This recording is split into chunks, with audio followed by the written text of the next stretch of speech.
Hello and welcome back to my channel. My name is Andrea Fox and I am here today to give you a live update and to eat some. And this is the locations. I'm out of town, so I love this place. I have sesame chicken and I have steak. And I have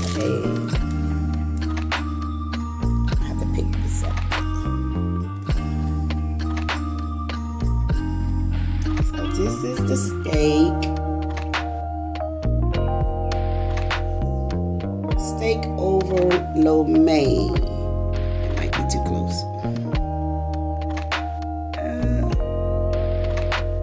That looks good.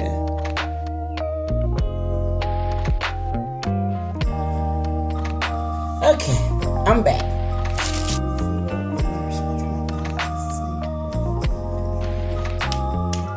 Okay, so I'm going to give you an update on what's been going on while I eat my food.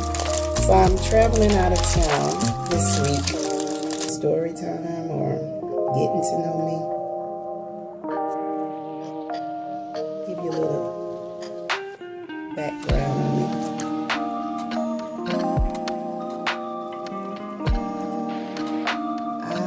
From the Carolinas.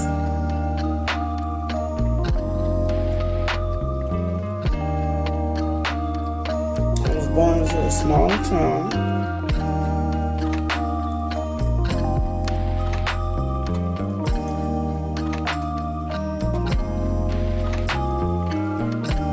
I have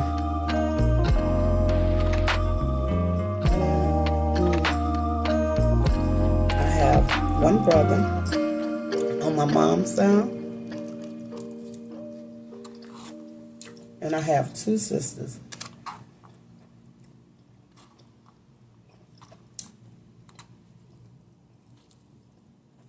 I am the oldest. I have one brother on my dad's side.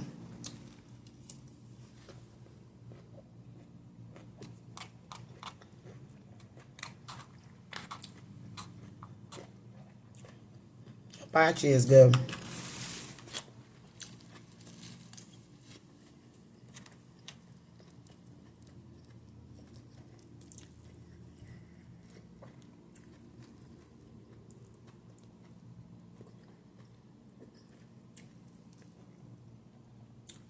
The broccoli is good.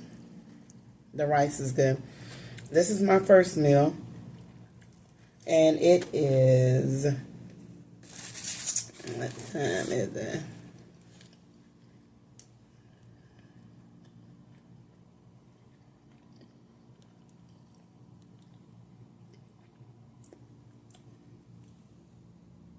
$6:13.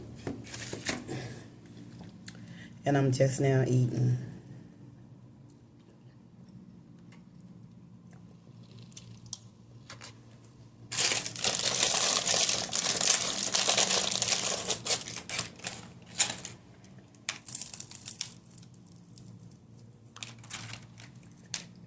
So I have a presentation tomorrow.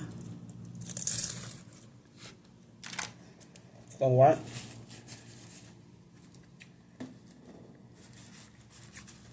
So I am prepping. I'll be prepping all, well, tonight. It ain't that much of prepping.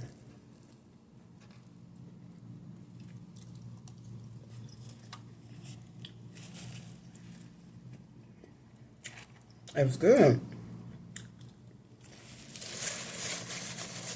The Philly cheese steak egg roll is good too.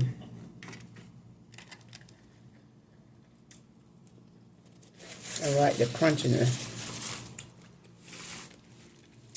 So let's try the hibachi steak with the noodles.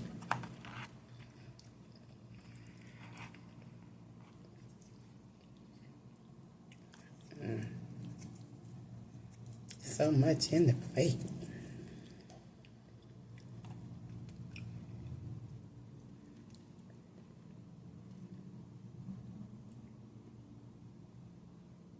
Yep.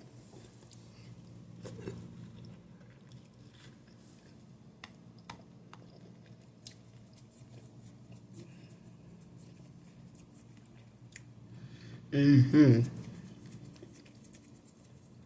I like the noodles, lo mein. This is. Mm-hmm.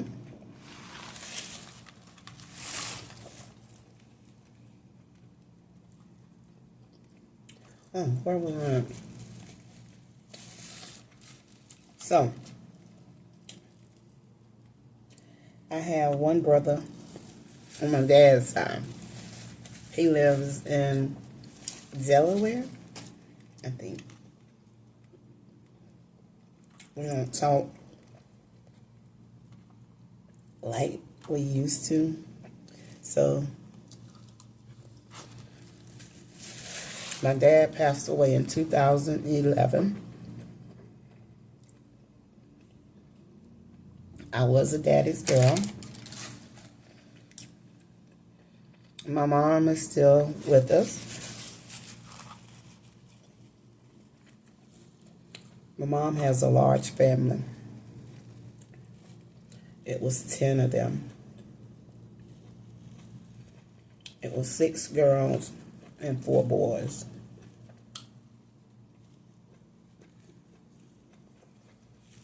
So,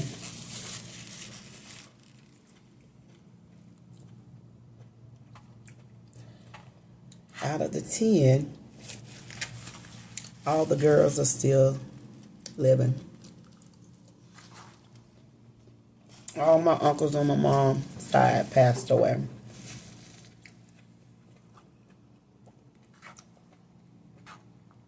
My mom is she has 2 sisters older than she is, so she's in the middle there.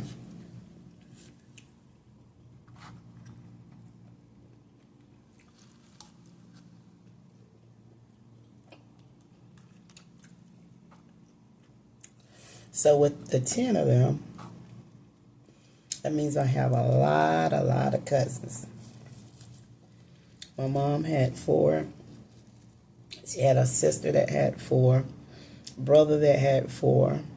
And then another sister had 3, and another had 4. So it was like, I think the most that one of the siblings had was 5. So we have a lot of cousins. So it's a lot of us.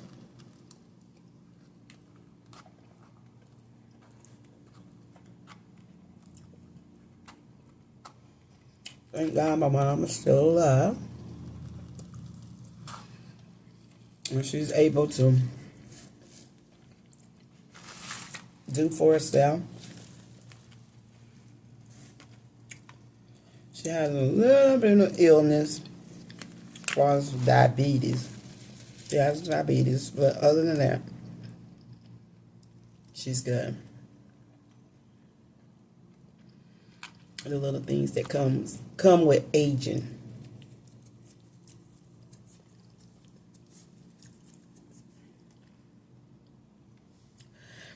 So all of my siblings are in North Carolina on my mom's side.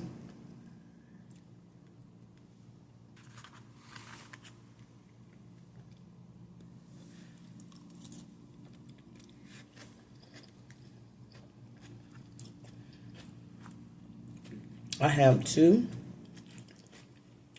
kids. I have a daughter and I have a son. I married in 1997.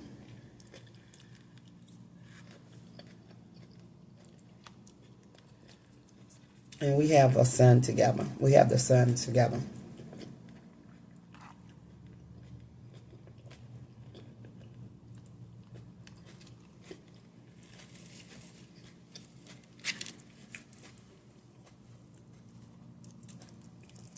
I I had my daughter in high school, so I was considered a, it was considered a teenage pregnancy.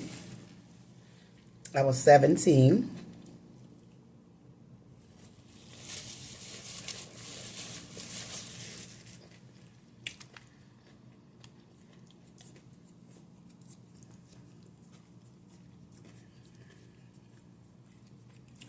And that is when life started lifing for me.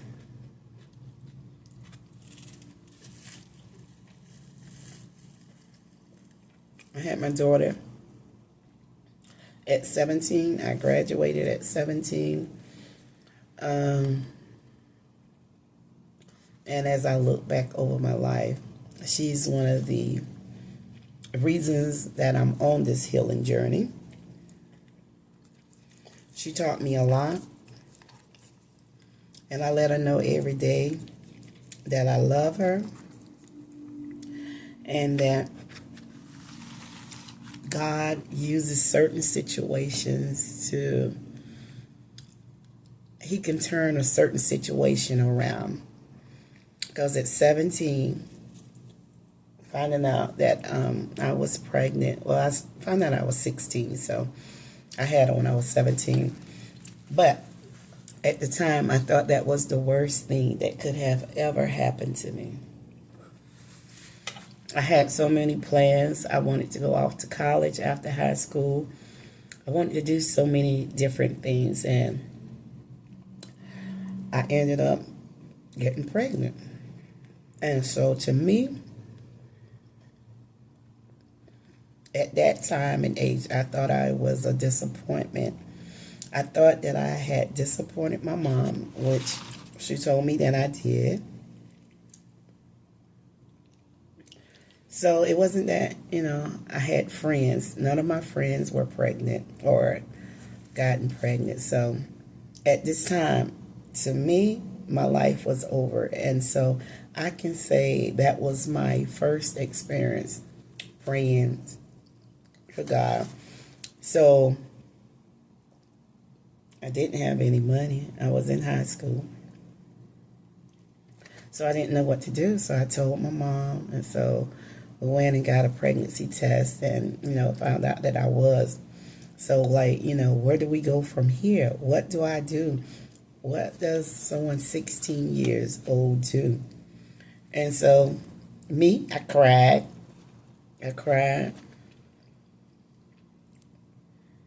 And the reason for crying, not that I was pregnant, but I felt like I was disappointing my mom. And so she told me we do not believe in abortion.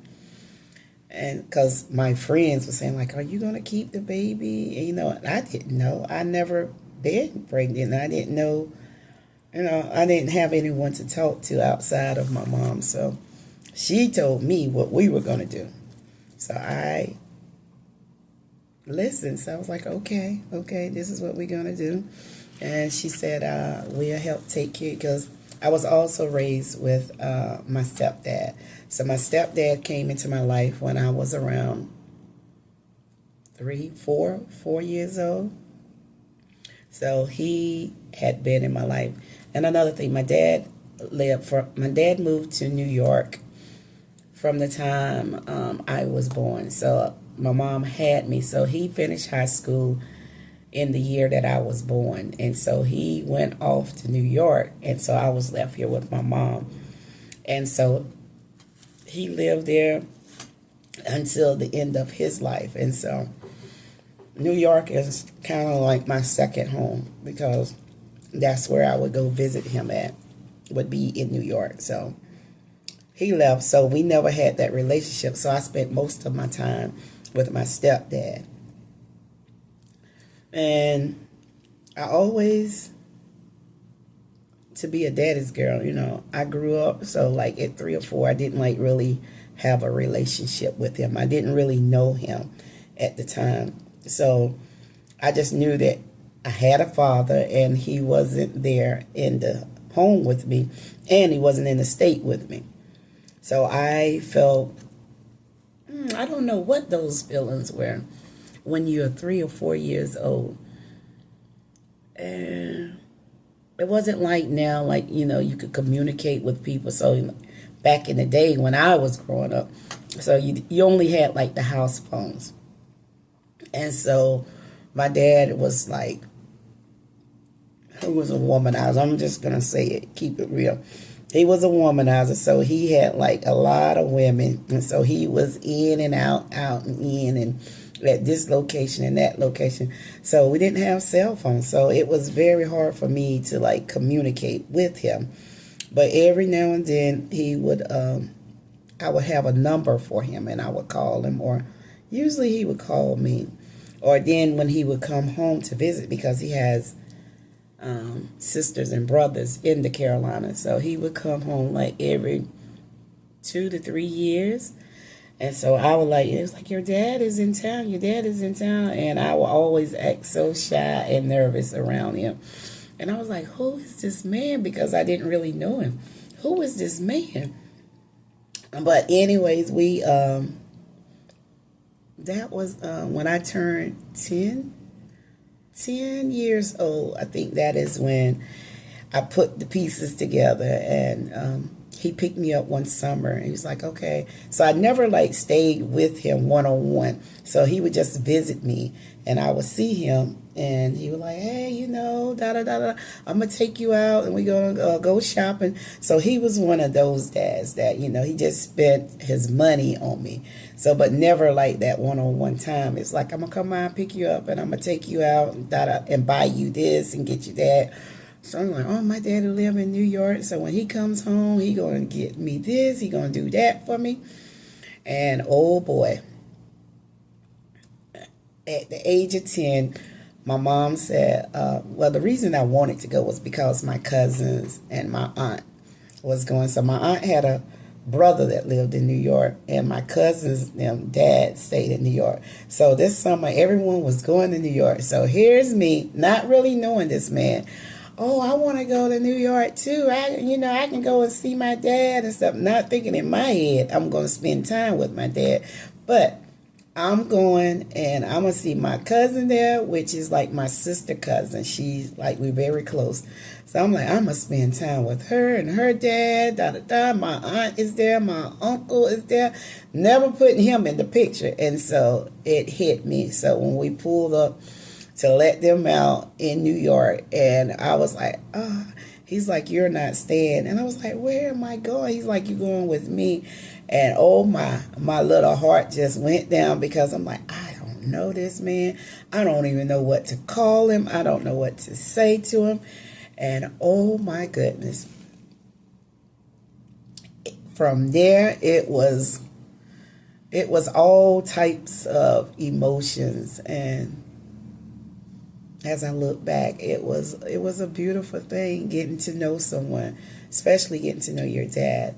So I'm a big advocate about dads being in the children's life. I longed for my dad when I was young, growing up, before we built the relationship, laying in the bed, crying at a young age, wanting my father. So when I see this, every kid, I don't care who it is, every kid loves their mom and their dads. No matter if they don't see them, but every 6 years or 10 years, they have that. It's something about when the creation, I guess it is. I don't know. But that is why we are healing. We are healing, and I'm telling it like it is, It started at childhood, this longing to be with my father. But when we got to New York, I would just look at him in the mirror. He was driving. I was sitting in the back seat. And so I was just sitting there, not really knowing if I like this guy, or, I would call him this guy, this man. Hey, whenever I was trying to get his attention, hey, all I knew was that my mom released me to be with him, and he was in charge, he was in control, and that was it. So that was the summer of my life. And so I knew his aunt, and so she was a female. So I like kind of like got a little close with her. I guess I felt comfortable with her, and I would stay the night with her a lot of time. And so he had a girlfriend at the time, and she would come out and say like, your daddy told me to come get you, and you got to go with us today. And I was like, why? I did not want to spend no time because I didn't know this man. And so I remember one evening he was like, come, but I would love to see him. Like when he came, when he would pull up, I was like, oh, there go my daddy, there go my daddy. But when I would see him, I would just get so, shy, like, like, oh, there go my daddy. I was like, oh my God. But one evening he was walking by and I wanted him to do something or I wanted to go somewhere. And so my aunt told me, say, lift up the window in New York and just holler at him and say, tell him what you want. Well, when I opened the window, I didn't know what to call him. I was like, hey. And he turned around and he looked at me and he's like, hey. He's like, he had been in New York for a while. So he thought that he had this city talk. And so he's like, hey, what do you mean, hey? And I was like, I was like telling you that I wanted to go to the store or something like that. And he's like, but who am I to you? And I was like, huh? He's like, what am I? Who am I? What's my name? And I would sit there and I was like, oh my God. Because if you have never called a person dad or daddy or something like that, it's hard to, like, it doesn't feel right. That's why you start as a little kid and it becomes like second nature to you because, like, hey, dad, mom. That's why, baby, mom, dad. Because, when you grow up, it's just like normal. But with me at that age, 10 years old, it felt so awkward. And I would just sit there. And he's like, what am I? I say, you're my daddy. And he's like, okay, so what are you going to call me? And I was like, daddy? He's like, okay. He said, that sounds better. And so we went from there. And so daddy. So every time I would get ready to say something, he's like, and who am I again? I say, daddy. And by the end of the summer, let me tell you something. It wasn't so much a daddy. It was my daddy. It was my daddy. And that's the way it's been up until he's gone on 2011. Still to this day, that's my daddy. I thank God. God is my father, but thank you for giving me my dad. That's it, but that summer changed everything. And I'm just so grateful that my mom allowed me to go. And we bonded, and from that day on, it was like, I was his right hand. And so that is why I always tell people, don't put the daddies out of your kids' life. No matter what they do, they don't. And some people I hear like, oh, they don't do nothing. But my mom even told me, your dad don't do nothing for you, because he didn't. He left when I was born. He was finding himself. She never put him on child support or any of that. So, he would do whenever. And usually that was never. He just went on about his business. And I just think back, whenever he was getting ready to transition over, and my mom, well, going back, she did tell me, he ain't doing this and he ain't do that. And even as a child, I stood up for my father. I was like, just because you don't like him, that is my daddy. And she's like, your stepdad has done more for you than he's ever done, and he ain't this and da da da. And I told her, I didn't ask y'all for anything. I didn't ask him for anything. And I just lost it because I told her, I stood up to her at 11 years old. I didn't ask my stepdad for nothing. You might have asked him. I ain't asked him for nothing. I was like, I know my daddy. And so after then, she just backed off of me and she said, you will see for yourself. And I said, that's right. Let me see. Let me see. Let me find out for myself. And I did. And I loved him. And she saw that. And so, like I said, don't keep your kids from their fathers. Because you don't know how that kid feels inside. No matter, you could talk bad about them or whatever, but that doesn't make them feel good, And the way you treat them, if you treat them like, say mean things, that don't make them happy. So, but my dad, I knew that he was a womanizer and he was, out there and he was living his life. So I remember before he transitioned over, he, what was it? I was like at my aunt's house and I had went down to the country and I was spending time with them. And, every time we would get together partying and, having drinks and stuff, I get so emotional. I was like, I got to call my daddy. I'm going to call my daddy. And so they was like, call your daddy. We want to talk to him and da-da-da-da-da. So everybody knew my dad because I talked about him all the time. So I called him on the phone and we talked for a long time. Let him speak to my aunt, my cousins, my nephew. He was just like going around the line, just like talking to everybody. Oh, yeah, I'm going to be back down there. I'm going to come down there and we're going to do this, do that, do that. So I was like, okay, so some kind of way we shifted and I moved over and, we was on the phone. We was talking. So everybody like started, doing their own thing. And I was on the phone talking to him. And I was like, oh, daddy, I love you. And he just stopped and he said, Andrea, he said, I want to let you know that you are the best thing that ever happened to me in my life. And I said, oh, daddy. I said, don't even get me so emotional here. And he said, you are. And he told me, I'm so sorry. I wasn't the father that you wanted me to be. He said, I did not know how to be a father to you and your brother. And he's saying, let your brother know that I love him and I'm sorry that I wasn't the dad that he wanted me to be. And he said, Andre, will you forgive me? I was like, daddy, I forgive you. You don't even worry about that. Was in the past. That was so long ago.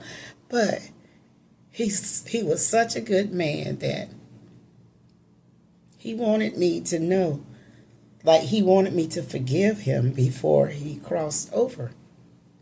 So I went through that night and I cried to him. I was like, oh, daddy, I love you, da-da-da-da-da-da-da-da. So we got off of that. So I was like, okay, I'll talk to you later, daddy. I'm going to call you when I get back home because I'm in the country now. And he told me, he said, Andre, I know they'll be glad when you leave. I said, why would you say something like that? He said, so they can rest. And I looked around with everybody in the room. I said, so they can rest? And he said, yes. So he said, call me when you get back home. So I was like, okay. And so when I got back home the next day, I got there probably around about, I used to get up early in the morning and leave. So I got there probably about 10, 11 o'clock. So my dad was a dialysis patient. So he used to do dialysis like Monday, Wednesdays, Friday, or Monday, Thursday, and Saturday, something like that. But he did it like 3 times a week. So he was like, I'm going to dialysis. And he said, well, just call me. So when I get home, I do that. And I was like, hey, daddy, you at Dallas? He said, yeah, baby. He said, I'm here. He said, I know everybody's glad that you're gone. I said, why would you say something like that? He said, so they can rest, Andrea, so they can rest. And I was like, oh, okay. And so we were just talking. I told him that I enjoyed my time down there with everyone and that everyone missed him and they were glad to talk to him. So in the middle of me talking to my father, he said, Andrea, he said, wait a minute. He said, this machine is pulling my heart. And so he had told me that like a couple times because I always talked to him when he went to Dallas. And take it now, he's in a different state. So he had come out of New York, and he ended up with his sweetheart from, I can't say high school because they didn't go to high school together, but it was like his first girlfriend after moving to New York. So she was in New York, he was in New York. So she eventually had moved to Tennessee. And so he said he was near Memphis, Tennessee. And so he said he was at the Dallas Center, and he said, Andrea, the machine is pulling my heart. And I said, oh, Lord, Daddy. I said, you need to get the nurse, because that's what they do, because they can, like, I guess, tweak the system. I don't know what they do, but he would complain of it sometimes because he said they have it turned up too high. So that's what he would tell me. Andre, they have it turned up too hard, and it'd be pulling on my heart and stuff. And I said, okay, well, Daddy. And he said, Andre, he said, let me call you right back. He said, this machine is steady pulling at my heart. And I was like, call the nurse, tell him to get in there. And so he said, yeah, I will. He said, I'll call you back. And I said, all right then, Daddy, call me back. So we hang up the phone, and the next call that I got was from his wife at the time. And she said, Andrea, and when I heard her voice, and I said, where is my daddy at? And she said he didn't make it. And I just lost it. But the moral of this story is that he talked to me the day before, and he was coaching me. He was asking me for forgiveness. So he knew. God knew. So this journey of mine is so real. And it goes back to me being a parent and with my daughter. And I was just young and didn't know. I didn't know how to take care of myself. So I depended on my mom to take care of her for me. And she did. She did a great job. I was in her life, but I wasn't the main support system. But eventually I grew up with her as she was growing. I grew up, and I ended up getting married, as she became a teenager. And so life just started to change. But as she aged and I aged, I could understand where my dad was coming from when he said, will you please forgive me? So that is my request to her as well now. But I have time to get it right now. And that's what I'm doing. And that is a part of healing. And I am a big crybaby. I love my emotions are just, they are so real. And anytime I'm talking about love or how I really, really feel, you will see the tears. They are tears of joy, tears of happiness, tears of God is healing me and He is delivering me. And I feel good. I feel good that I can speak to her just like my dad could talk to me. And so I'm not so hard on people, As parents, we make mistakes. I had my son when I was married, and even when you're married, you still make mistakes. You just make mistakes, and just be willing to accept that you're not perfect, and that, learn from them. Learn from your mistakes and do better the next time. So with my son, I made mistakes, but, we're going to get it right. I'm human. He's human. We all going to make mistakes. But that is just a little bit of my story. Now, I just wanted to share, give you some background on who is this Andrea Fox. So I am she and she is me. So I think I didn't eat any food. I don't got so emotional here.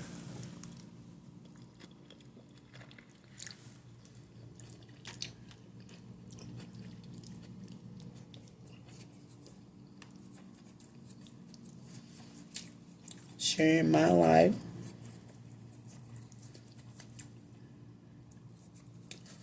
But I do. I love people. I love making people smile. If I can bring any joy to your life, I will. I don't always get it back in return, but that's all right. I have a Father in heaven, and that's all right. That's all right. This journey that we are taking, it is to help me, and it is to help someone else. I know it can help someone else, and it's definitely helping me. And I'm going to tell you this little secret. I go back and I watch my videos. And you know, it's like it's ministering to me again each time that I watch it. And I sit there and I repeat some of the affirmations. I look at the scriptures and I'm sitting there looking like, this is helping me. So I really mean that this journey is for me and it's for you. So I'm going to keep on giving you an update and sharing more and more of my life each week if I can. Work has me stretched to no end. I'm traveling, I'm doing this, I'm doing that, I'm doing this. I got to do these presentations tomorrow.